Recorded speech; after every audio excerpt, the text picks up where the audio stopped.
Okay, so welcome back for the final session of the morning. It's my pleasure to introduce the Italian Grandmaster, Alberto Bressan, who will speak on the local asymptotic behavior of viscous approximations of conservation. Okay. Well, so thanks for the introduction and to the organizer for the invitation. Can you hear this? Okay, looks good. Okay, so in this talk, I want to discuss a family of problems related to how various type of approximations behave in a neighborhood of singularities. And singularities, I mean singularity of solution to either a scalar conservation law or a system of conservation law in one space dimensions. Okay, so let's see. So let me first talk about what is generic singularity. That's something well known. So let's consider a scalar conservation law. Let's see, ut plus f of ux, where f is a smooth convex flux. And we say that, well, one result which is well known is that for generic initial data, the solution is smooth outside a locally finite number of shocks, shock curves, and singular points. So what does it mean, generic? Well, we say that a property is generic if it holds for all initial data, let's say in this case would be in C3, where S is an intersection of countably many open dense set in C3. So it holds on a topologically large set of initial data, okay, by Baire category theorem. And the main result in this direction, which is often quoted, is this by Schaeffer, regularity theorem for conservation law. It was back in '73. Okay, so if you take almost any C3 initial data for a scalar conservation law, the solution will have locally finitely many shocks. Okay, since I'm talking about this, you might wonder what happens this for systems of conservation law. It turns out that for 3x3 systems or n by n system, it doesn't work. And well, you can find a counterexample in this paper by Caravena and Spinolo. So saying that it cannot work for 3x3 system, and it's fairly simple to understand why it cannot work, because 3x3 system, typically when you have two jumps that come together, then you have three jumps that get out, right? So the number of jumps in a solution can become unbounded in finite time. And if you have a diagram like this, there is no way to change a little bit the initial data to eliminate this number of shocks, okay? So it's hopeless to have a generic regularity result for 3x3 system. A difficult open problem is the borderline case, 2x2. For 2x2 systems, well, in principle, you have two shocks coming in, two shocks going out. So a diagram like this, of course, is not, would not be possible. So new shocks can only be born by when compression waves actually break. And depending on the initial data, this hopefully will happen only finitely many times. But so far, no one has been able to prove this. Okay, so this is, in fact, a hard open problems to extend Schaeffer result to 2x2 systems or prove it doesn't hold. Okay. Okay.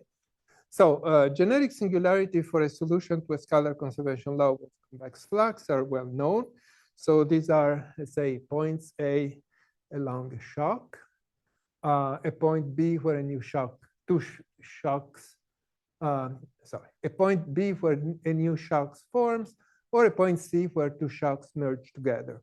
So what I want to discuss is essentially describe the local behavior of the solution near these singularity points, and more deeper, actually, more challenging, is understand how various type of approximation behave in a neighborhood of these points. Okay. Well, the fact that this generic regularity result does not hold for n by n system doesn't mean that you cannot consider these problems also for n by n systems. So instead of thinking of generic singularity, you can think of structurally stable singularity. So singularity that arise from an open set of initial data. And these are sufficiently regular, or there is hope to classify this singularity within a finite number of parameters. Okay, so let's see, how do we classify this different type of singularity? Well, a technique is also very well known.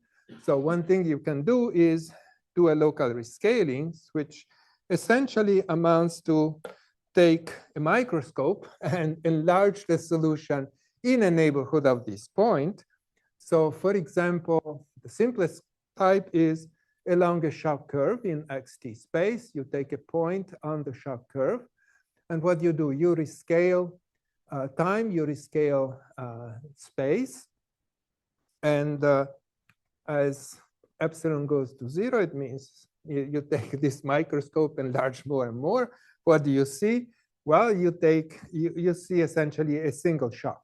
So you see a straight line and two constant state, u minus u plus, and the speed of this, of course, is the Rankine-Urgenio speed of the shock. Okay. Similar thing you can do for a point where two shocks meet. Let's say you have left, middle, and right state. You left, you middle, you right. And then you do exactly the same type of rescaling. And in this case, the rescale function, after you take this microscope and keep enlarging, what do you see? Well, you see a diagram like this. So two straight lines, and they join together in other straight lines. And here you have three constant states. Okay. And of course, the speed of these, the slope of these lines are the corresponding Rankine-Urgenio speeds. Okay. And here I stress the fact that in both cases, the set of limits that you'd get after rescaling depends on finitely many parameters, right? In order to discuss the case of a point where a new shock is formed, let me first remark that if you have a kind of a generalized Burger's equation, so here instead of having just u squared over 2, I have au squared over 2 plus bu as flux. And if I have an initial data of the form minus c cubic root of x, I can just make a change of variables so that out of here, I get exactly the standard Burger's equation with initial data minus cubic root of x. Okay, so this is just a rescaling, a change of variables that essentially we get rid of these three constants a, b, and c by a suitable change of variables. Okay, so a point where a new shock is formed. Well, in this case, we can, as I said before, by this affine variable change, you can assume, for example, that the point where a new shock is formed is the origin, and f of 0 is equal f prime of 0 is 0, and the second derivative here is 1. And at the time where, at the time t where the shock is formed, the function u of t as a function of x is all locally invertible, and it has this type of inverse like that. Okay, so that's all standard. And then after you do this rescaling, and here the rescaling is definitely different from the previous one. So you could take t, you rescale t by epsilon minus 2, x by epsilon minus 3, u by epsilon minus 1, and then out of this, you get a solution to the standard standard Burger's equation. Okay, so after this time, you take your microscope, but you enlarge in different ways the different components, and then after you do this, this in-Vichy solution converges to this standard solution of Burger's equation. Okay. Now, as I mentioned before, in all above cases, the limits of this rescaled solution lie in a finite dimensional manifold. That is, they depend on finitely many parameters. Okay. Now, the point is, how do various type of approximation behave in a neighborhood of these points? So we have many different types of approximation that have been extensively studied in literature of how do you approximate this either a scalar conservation law or system of conservation law. That doesn't mean we know everything about this. In fact, many of these approximations, we don't even know if they converge in the case where we have a BV solution, a small BV solution. But anyway, so for the scalar case, one is the vanishing viscosity approximation, of course. Another is relaxation approximation. Here there is a large set of relaxation approximations. Like, I'm not mentioning all of them, but just one. For example, here, what is the idea? The idea is that you want to reduce or to approximate your initial equation with an equation of the form, well, on the left-hand side is a system, hyperbolic system with constant coefficients, so very easy to solve. But on the right-hand side, we have something that forces here, for example, it forces W to be equal to G, okay?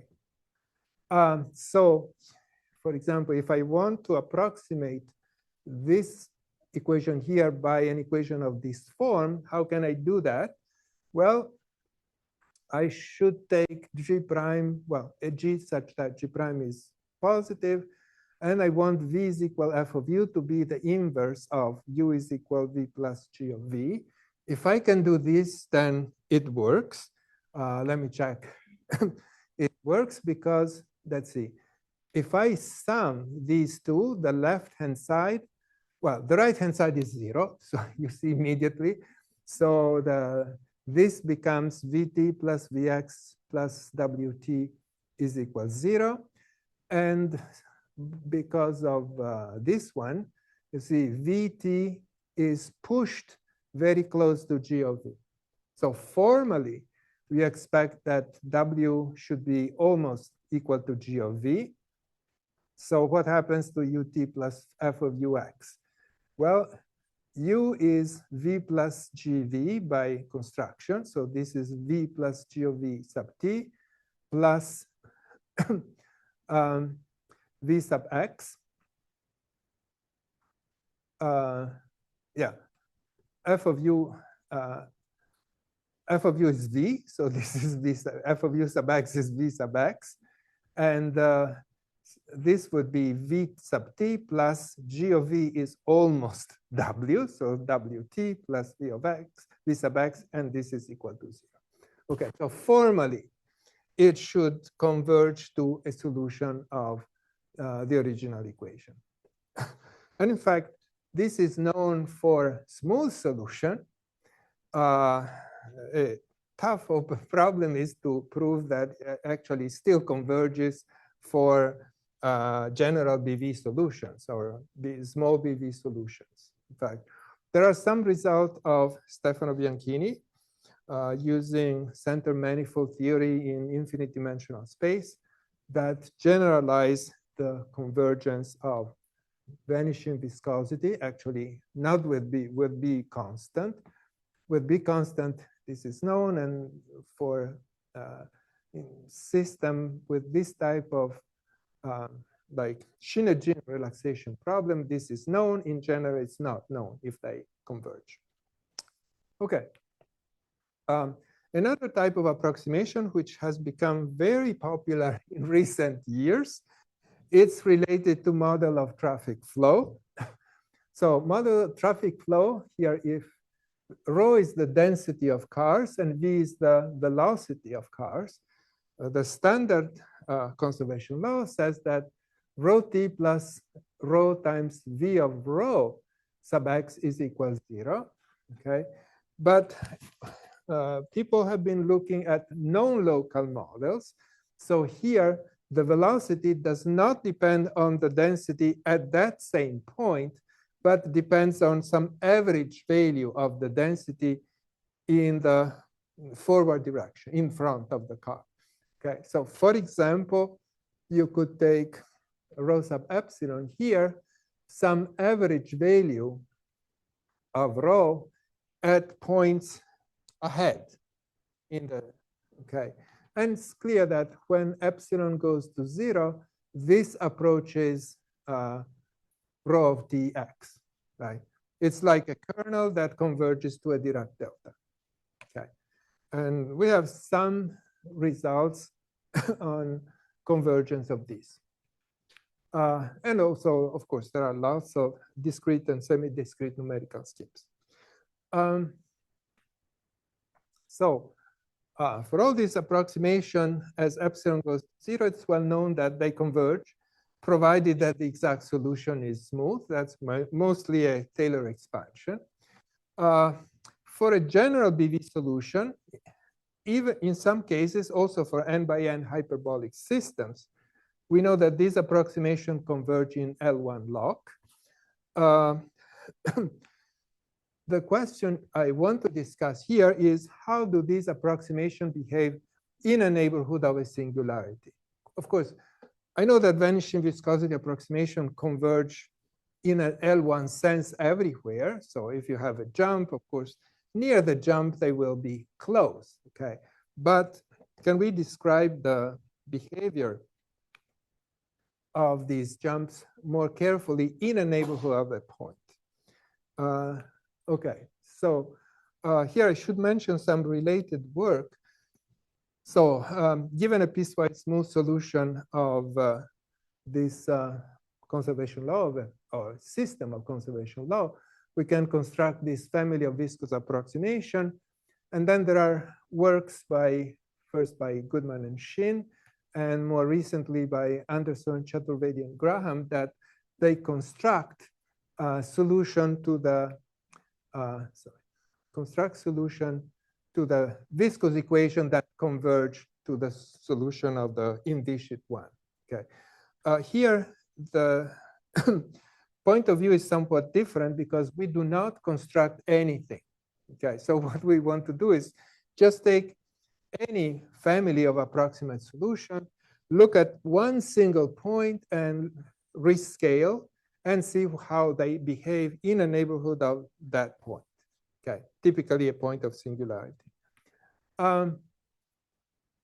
Now, one thing which should be obvious, but let me stress this, that if I have a solution of the non-viscous equation, when I do this rescaling, I always rescale the same inviscid solution. On the other hand, when I have different various approximation algorithms, the rescaling parameter must correspond with the epsilon of the approximation, right? For example, here, this is the inviscid equation, and this is the one with viscosity. And then, of course, to get the non-trivial, non-singular limit, the way I rescale, so when I take my microscope and I enlarge, the amount by which I enlarge should depend on this epsilon here of the approximation. So they cannot be independent. So in this case, for example, it should be exactly the same, because what I want is that as epsilon goes to 0, the solution of this should converge to solution of this with unit viscosity. Okay.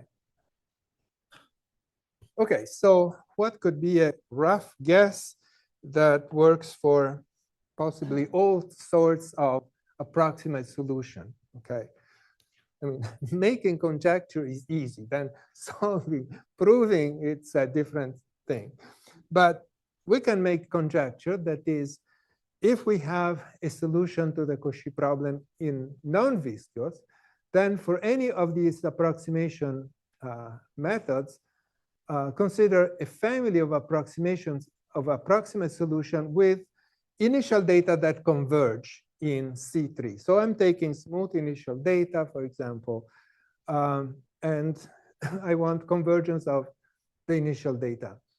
Then for every singular point of type 1, 2, or 3, what do I expect? I expect that if I take my microscope and I enlarge in a suitable rate, the rate should depend on epsilon.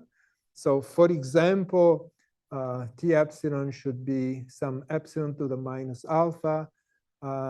X epsilon could be epsilon minus beta. So I can have to rescale different components in by different exponents. And then possibly like slightly shifting my solution. Here, T epsilon and Psi epsilon would be a way to center my rescaled function at the right point, because I want to capture the point of singularity. If I start enlarging at the wrong place, right, I get something which is constant and I don't see anything, right? So it's important to rescale at the right place.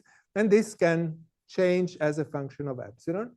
So the conjecture is that these rescaled functions should converge to a solution of the approximated equation with parameter epsilon is equal 1. So for example, vanishing viscosity should converge to a solution of the viscous equation with unit viscosity, okay? And the same for the previous one. For example, let's see, here I expect it will converge to a solution of this, but with epsilon is equal 1, okay, when I do this rescaling, if I can do the rescaling in an appropriate, smart way, okay? So that is kind of the general expectation. So we can prove this in the case of vanishing viscosity. And I must say, at first, I thought it would be kind of straightforward, because vanishing viscosity, it's out of all these approximations, it's the easiest one, because you have comparison arguments, upper and lower solution. You have a lot of tools, which you don't have the other case. But it turned out that even proving this for vanishing viscosity, it takes some work. Okay, it's so. So for one, we consider very rescaling of the same inviscid solution. For two, we consider a family of solution, U epsilon. And so this rescaling parameter, as I said, should depend on epsilon in a suitable way. And in all cases, we should get some, as a limit, something which is a solution with unit viscosity. Okay. So basic assumption. So here are the three types of singularity. New shock forms, a point along a shock, a point where two shocks meet. Simplifying assumption is F is smooth and strictly convex. The initial datum is generic, so the solution has finitely many shocks, singular points. And we have the convergence of the initial data in C3. And the question is, can we rescale this viscous solution in a neighborhood of these points so to obtain a well-defined limit? Okay, so point along a shock, this is quite expected in a way. So what do we say?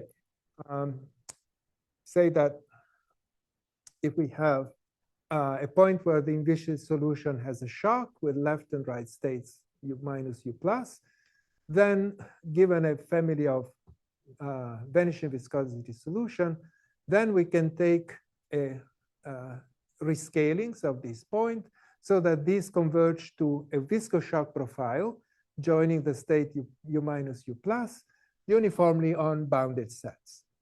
Okay. So, and of course, viscous shock profiles is a solution to this first order ODE, where C is the f of u plus minus lambda u minus lambda u plus, and so on.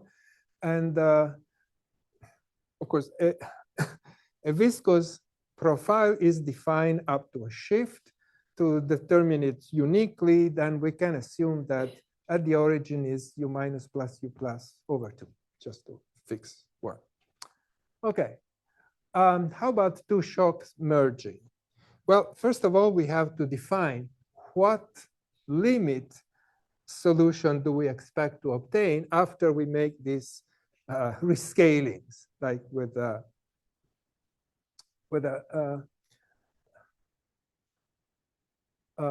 so to describe the limit of vanishing viscosity solution near a point C, we construct an eternal solution to the viscous equation with viscosities 1, such that, well, at minus infinity is essentially the superposition of two viscous waves, viscous profiles, and at plus infinity it is, well, whatever it is. I mean, they come together and they join. So how do we construct this? Well, it's fairly straightforward in the sense that given these two viscous shock profiles, you have to glue them together. So you take one, let's say, so we obtain this as a limit of viscous solution with initial data given at minus n. Okay, so you go backward in time. So at time t is equal minus n, you put two viscous profiles and you glue them together in the middle, which is not difficult to do because they converge exponentially to the middle value. Okay. So then we take this w is the limit of this wn of tx, and it's not difficult to prove that in this case the limit exists uniformly on compact subset of R2. So there is this unique solution. And then in this case, the result would be that, under this assumption, let C be a point where the viscous solution is piecewise Lipschitz with two interacting shocks, let's say left, middle, and right state, u minus, u star, u plus.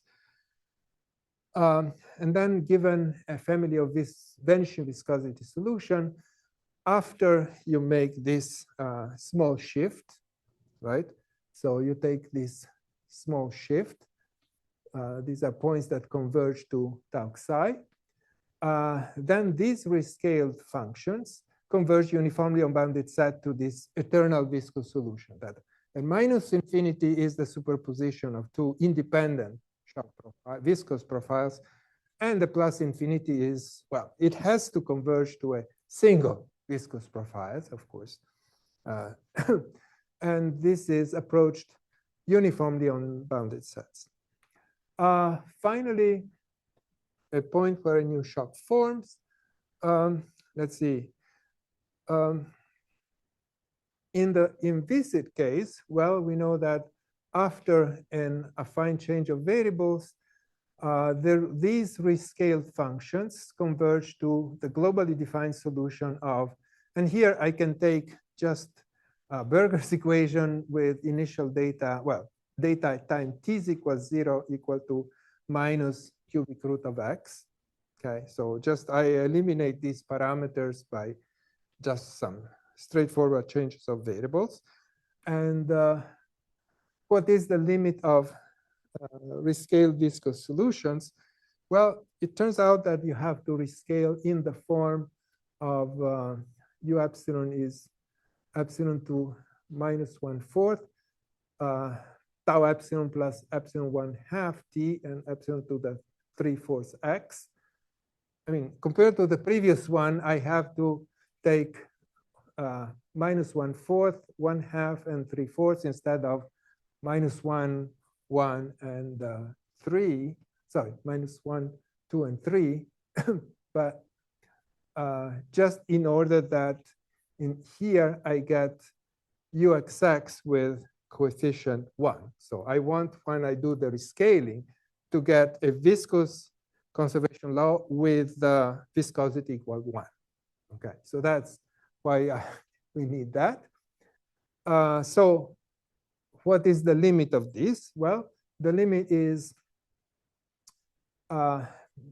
it converges to what we call the eternal solution of this viscous Burgers equation, such that at -infinity converges to the solution of the inviscid Burgers equation with terminal value, well, with value at time t is equal 0 given by minus cubic root of x. Okay, so that's, in fact, it's known in the literature. If there is any limit, it has to be this one. So, I mean, this Cauchy problem has a unique, in fact, has a smooth solution backward in time. Forward in time, it has a shock, but backward in time has a smooth solution. So what do? Yeah, you take the solution of this one backward in time at time, and then when you find the solution at time -n, you take the solution of the viscous Berger equation from -n to +infinity. That coincides with the inviscid one at time -n. Okay, so in essence, we want a solution to the viscous Berger's equation, so which is this one actually, but that at -infinity converge is the same as the inviscid one. Okay, so that's what you get. And stating the result is the following. So let B tau psi a point where a new shock forms in the inviscid solution. And then, of course, without loss of generality, we can make the coefficient to be 1. So after this rescaling change of variables, given a family of vanishing viscosity solutions, let's say of this form, with u epsilon converges to u, well, actually we ask the convergence to be in C4. I believe it still works in C3, but we were kind of lazy to work out all this estimate. The estimates are much easier if you assume convergence in C4, so that's not the major point. So we assume that the initial data converge to U bar in C4, then up to some small shifts, this rescale function converge to this eternal viscous solution uniformly on bounded sets. Okay.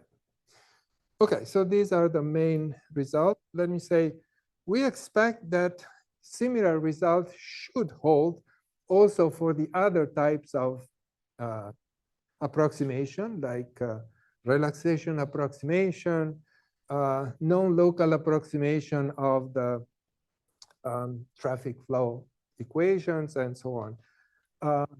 However, none of this is easy, will be easy to prove. They're all open problems at this point. Okay, so so in the remainder of this talk, let me describe some techniques.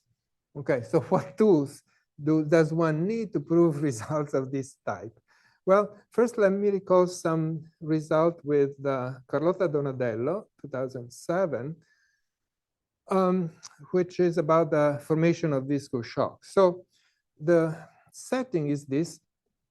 Okay, I have a conservation law with this unit viscosity here.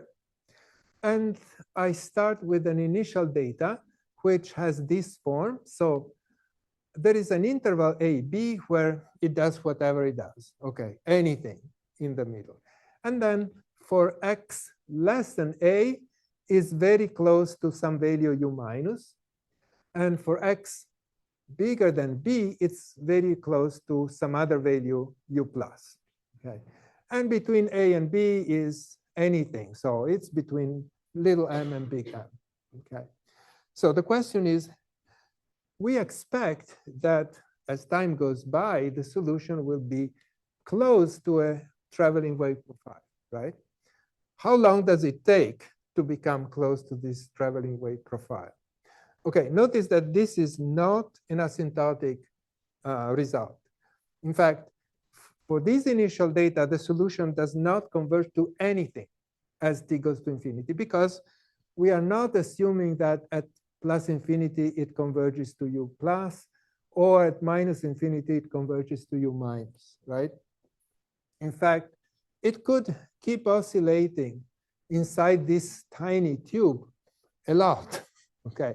So it will not converge to anything as t goes to infinity. But still, we expect that after some time, it should be at least close, not identical, not asymptotically converging. But so how long does it take? Okay, so what are the tools to prove this?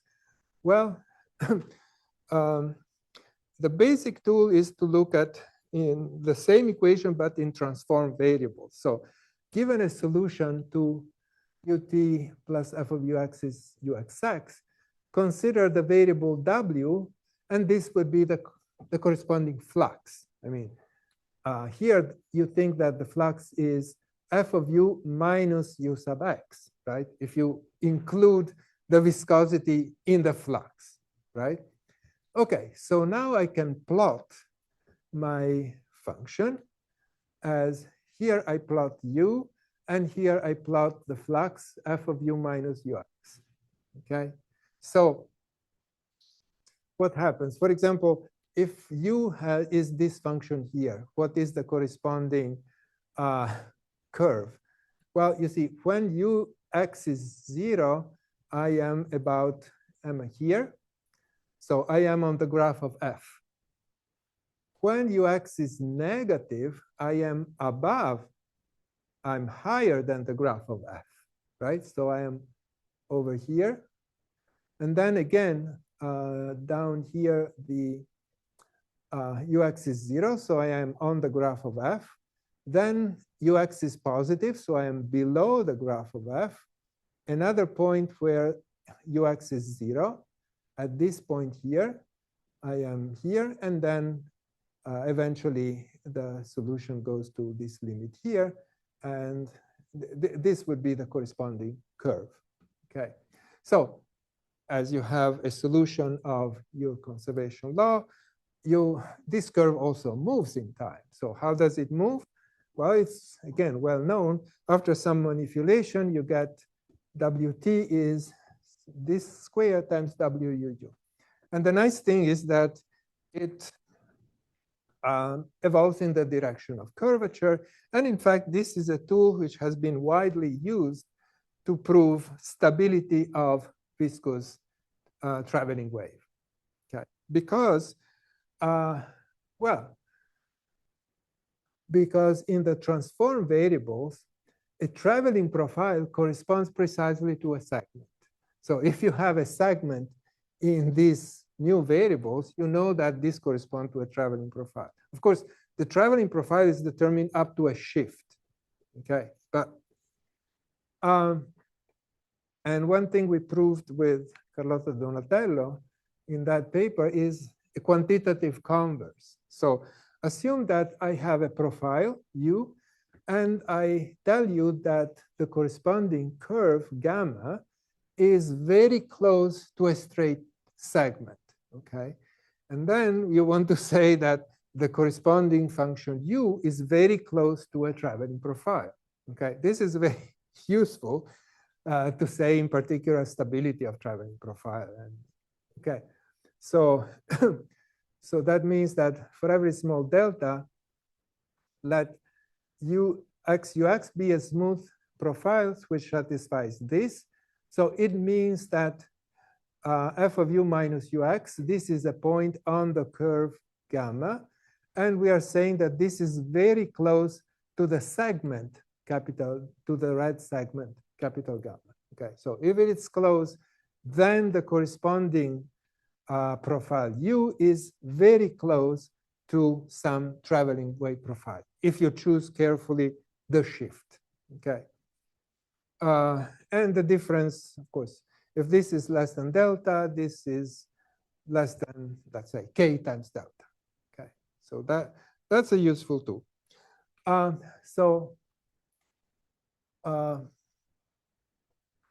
What is the main result in this direction? Well, we want to estimate the time it takes for an initial data, which is crazy like this, but here is almost constant and here it's almost constant, to approach a traveling profile. And so assume that initially it's close to u minus at the distance delta naught.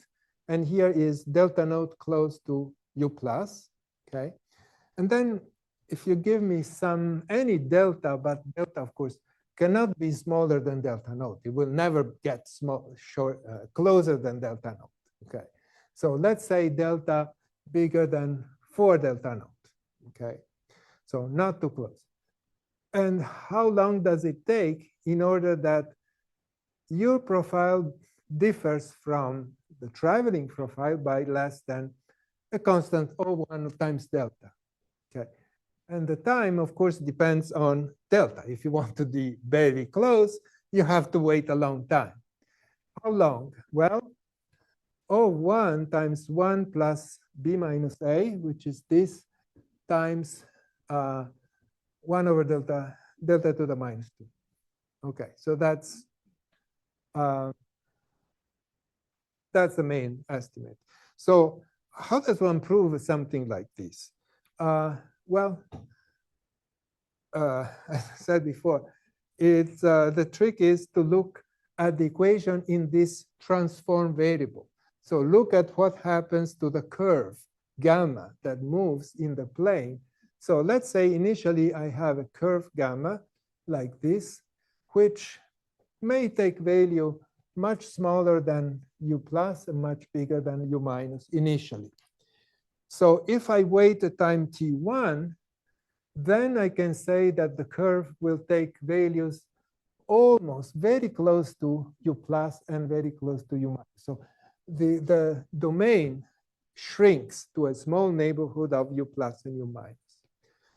If I wait another time t2, I can say that my curve gamma is within a small neighborhood of the convex closure of this arc. So you take the graph of f, which is this, you take a small neighborhood of this convex closure. And second step of the proof with Carlotta Donatello essentially is to prove that after some time t2, it's in a small neighborhood, this shaded area around the graph of f. And the most tricky part is if you wait another time t3, then it really lies in a small neighborhood of this segment. Okay, so this part really moves up and the whole curve lies in a neighborhood of that segment. Okay, that is the most tricky part of the whole argument. Okay, but you can do that. And once you know this, you know that the corresponding u is very close to a viscous profile. Okay. Okay, so next. Another tool which is very useful is about the domain of dependence. So the idea is that, for example, if you want to consider a singularity at this point here, for the inviscid solution, this singularity lies in the domain of dependency of some interval AB. Okay. So if I change the initial data in this region here or in this region here, of course, the implicit solution does not change at all in this region in here, just by the method of characteristic, if I assume that all the characteristics move out. Okay. And this is quite useful because I could have an initial data like U bar, like this, very complicated. And I would like to replace it by something much simpler, like here, V bar, for which I have global bounds everywhere. And one thing that can be proved, actually, is that, well, if I have solutions of the vanishing viscosity equation with small epsilon, of course, if I change U here and here, even if I have a small viscosity, the solution will change everywhere, even in this region here, of course. But what's useful is that the change is really exponentially small with respect to epsilon. So really, nothing changes once you do this rescaling. When you take your microscope and enlarge, the change that you see by changing the viscous solution, let's say here or here, is higher order with respect to epsilon to whatever power you like. So in the limit of this rescaling does not depend on what you do here or here. Okay, next. Yeah, how do we prove convergence of rescale solution uniformly on bounded sets? For example, let's take this case where two shocks interact. Okay, so we want to prove that this rescale viscous solution converge to this eternal solution here of uniformly on compact sets. So the idea is first to determine a family of intervals so that if I take the L1 distance of my rescale solution with this eternal solution W, if I integrate this distance on this interval here, this goes to 0. The L1 norm goes to 0. And the point is that, let's see, I want to choose alpha and beta like this so that, well, of course, first of all, I need that this L1 norm goes to 0, but I want alpha to be smaller than beta. So it means that this distance here is much smaller than this distance here. And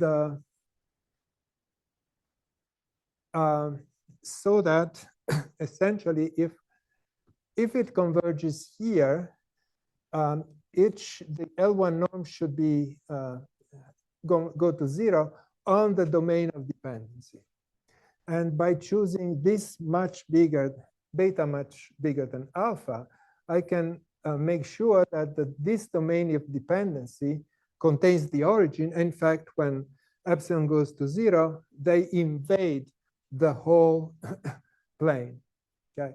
So, well, one way to do this actually is to observe, for example, that this equation here generates a contractive semigroup in L1.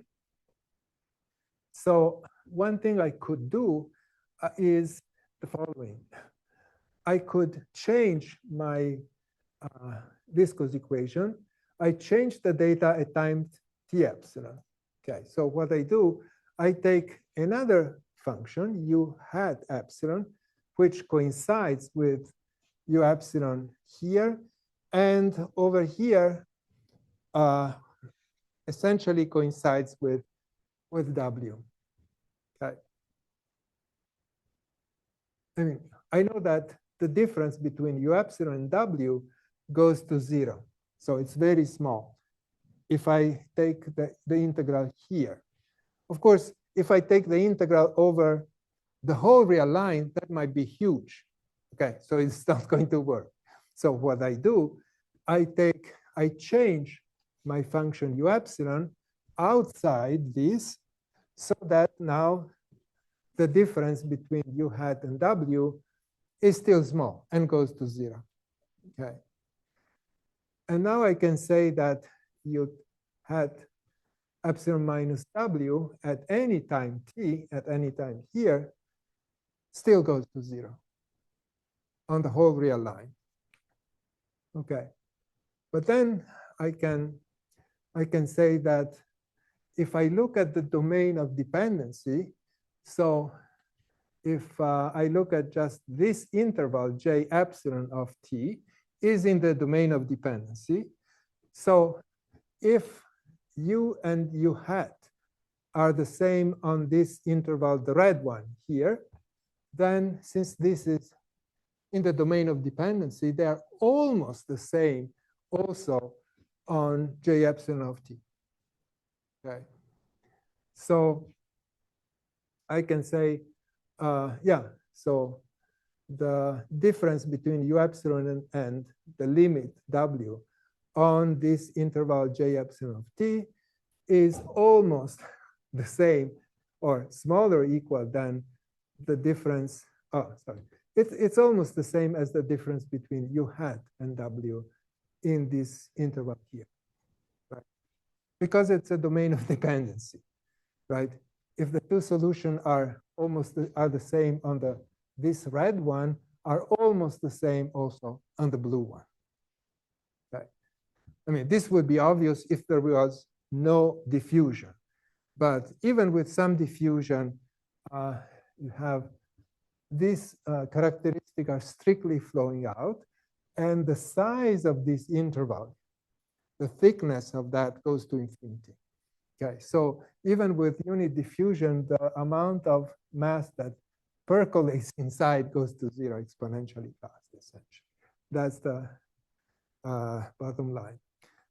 So, and finally, so I can conclude, since u epsilon and w satisfy a conservation law with unit viscosity, I know that they are uniformly Lipschitz continuous on compact sets.